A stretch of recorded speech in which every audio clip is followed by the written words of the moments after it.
UPPL long live! Promote Bora long live! Promote Bora long live! गोबां रायजो राजाफ्रा इउपिपिएलआव हाबफैदों।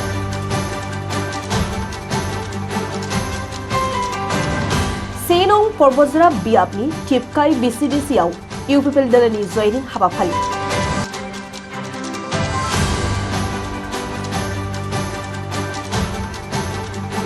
क'क्राझार जिल्लानि पर्बतजरा मुखुमानि सिङाव थानाय टिपकाई बिसिडिसिनि गुवार फोथाराव दिनै इउपिपिएल राजखान्थि दोलोनि जयनिं हाबाफारि खुंनाय जायो।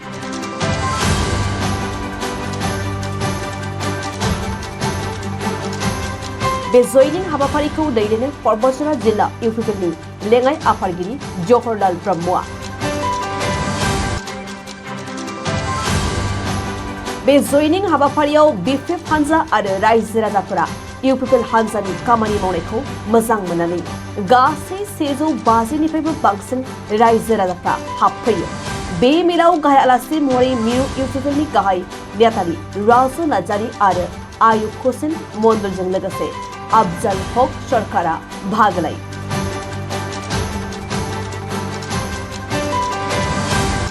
लोगोसे पर्बतजरानि इउपिपिएल हान्जानि आफादगिरि प्रसन ब्रह्म आरो नेहाथारि शालिम आहमेद खान आरो इउपिपिएल हान्जानि गोबां सोद्रोमाफोरा बाहागो लायो।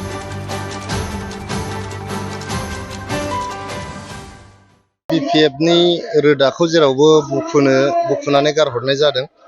जोङो ओनसोल ओनसोल थांनानै बिपिएफनि जे रोदा दंमोन बेखौ बुखु दा गारहरबाय थादों आरो बिपिएफखौ जिर' खालामनायनि मोनसे प्रसेस जों लाबाय थादों। दिनै जोंनि बे टिपकाई प्राइमारिनि आन्डाराव 150 सासो बिपिएफनि जे कर्मिफोर दंमोन बिथांमोना दिनै इउपिपिएल हान्जायावहाय जयेन जाफैबाय। जयेन जाफैनाय लोगो लोगो जोंनि जे टिपकाई प्राइमारि बा जोंनि पर्बतजरा जे डिस्ट्रिक्ट दङ बियो जोबोद स्ट्रं जाबाय। स्ट्रं जानानै नोंथांमोना नुबाय लासै लासैनो पर्बतजरा ओनसोलनिफ्राय बिपिएफल' नङा गुबुन गुबुन जे हेंथा हान्जाफोर दङमोन बे हेंथा हान्जाफ्रा गैया जालांबाय लासै लासैनो।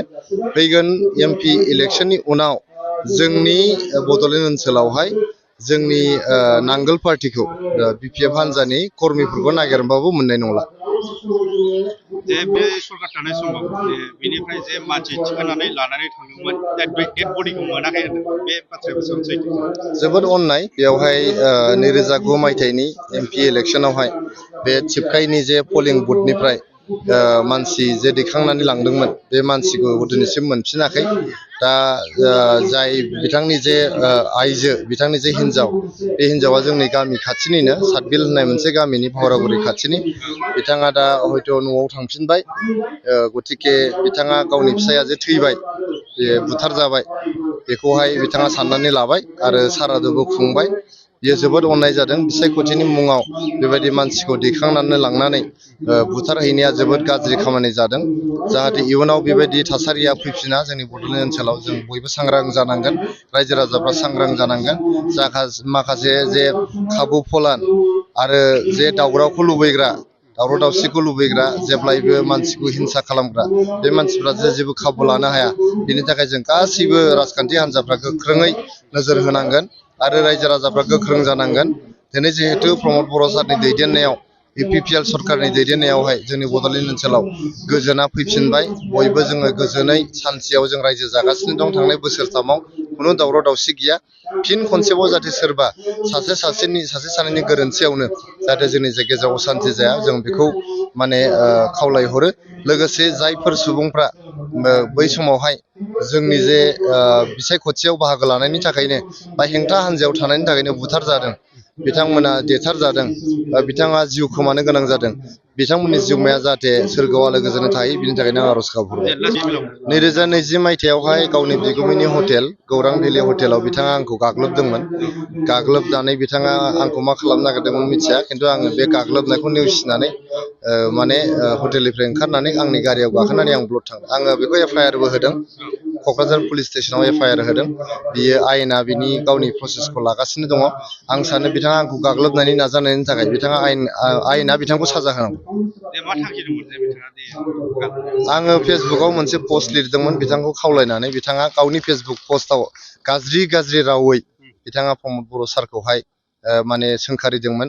जोंनि माने हौवाफोरनि आथोन बा हिन्जावफोरनि आथोन बेफोरखौ बाहायनानै मुंख'नानै बिथाङा गावनि फेसबुक पस्टआवहाय लिरनायनि थाखायनो आं बिथांखौ बुंदोंमोन जे जोंनि पर्बतजरा ओनसोला बर'फोरनोनो मोनसे सिभिलाइजेसन होनाय बर'फोरनि गेजेरावनो गियान मोनजेननाय बेयो ओनसोल बे बर'फोरनि जे जौगानाय बर'फोरनि राजखान्थि political consciousness social consciousness religious कनसियासनेसखौ पर्बतजरा ओनसोलनिफ्रायनो जागायनाय जादों बर'फोरनि इनलाइटेनमेन्टआ पर्बतजरानिफ्रायनो जागायदों दा बेबायदि सासे पर्बतजरायाव जोनोम मोननाय आइजोनि खुगायाव माबायदि बेबायदि गाज्रि सोदोब ओंखारनो हायो फेसबुकआव अपेनलि माबोरै बेबायदि लिरनो हायो बिथाङा सोद्रोम जानांगौ होननानै आं खावलायदोंमोन दा बे आंनि फेसबुक पस्टखौनो बिथाङा नुनानै बिराद माने रुद्रमुर्ति जानानै आंखौहाय बिगुमैनि हटेलाव आं मोनसे मिटिङाव थांदोंमोन बे मिटिंनिफ्राय ओंखारनायावनो बिथाङा आंखौ गाग्लोबनो हायाखै आंबो एसे गोजौ गिदिरखाय आंखौ बांद्राय हायाखै बिथाङा हायैखाय आङो डाइरेक्ट थानायाव थांनानै बिथांखौ आङो